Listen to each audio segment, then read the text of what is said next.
मेरी सांस क्यों बाधित हो रही है? जिम्बा करे प्रहार तो होता है संहार। मेरी शांति भंग करके मुझे यहाँ बुलाने का दुस्साहस क्यों किया तुमने? इसका तो संपूर्ण शरीर ही विषाक्त धूम्र के समान है।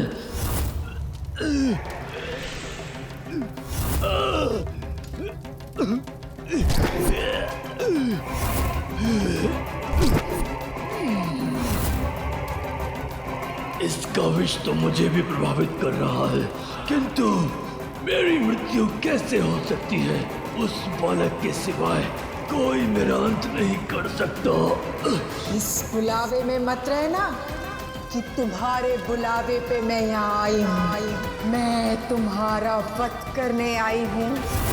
जिम्बा करे प्रहार तो होता है संहार।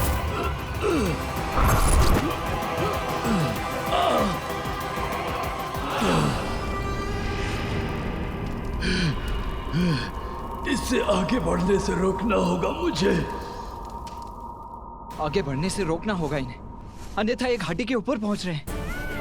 इन मयूर जी पर तो मेरा कोई नियंत्रण ही नहीं बन रहा है, किंतु मैं बहुत ऊंचाई पर नहीं हूँ। अभी कूद जाऊं तो संभव है सुरक्षित रहूंगा।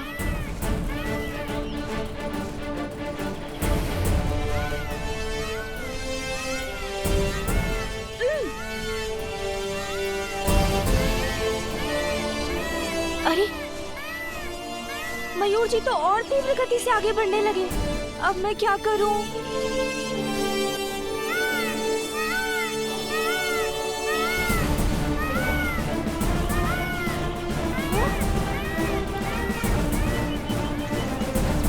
इसकी बात तो घाटी है, फिर तो उतरना असंभव हो जाएगा। गजानन रुको, गजानन! मयूर धीमे हो जाओ, नीचे उतरो। मैं जो कह रहा हूँ उसके विपरीत कर रहे हो तुम। डोर को खींचो मत। गजानन! भैया!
कैसे ध्वनि है? जैसे कि कोई विस्फोट हुआ।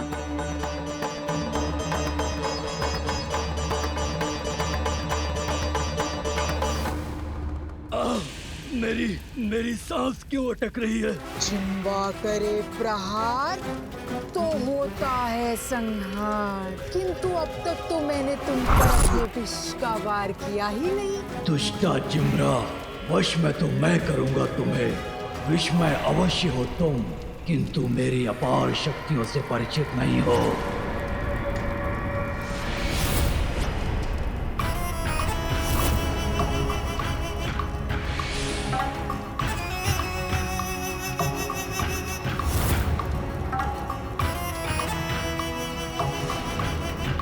ये क्या हुआ? इसने तो स्वयं को सुरक्षित कर लिया।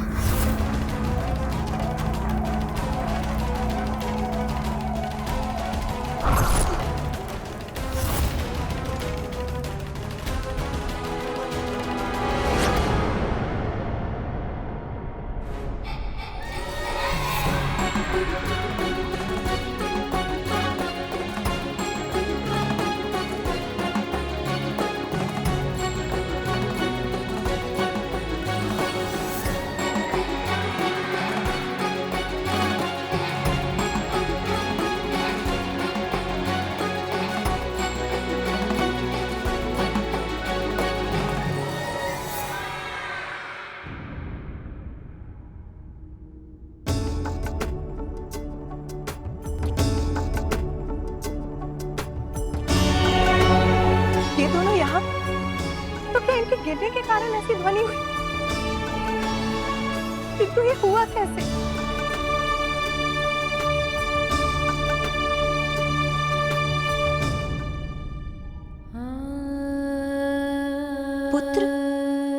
पुत्र क्या हुआ तुम्हें? तुम यहाँ कैसे गिर गए? तुम्हें कुछ हुआ तो नहीं ना?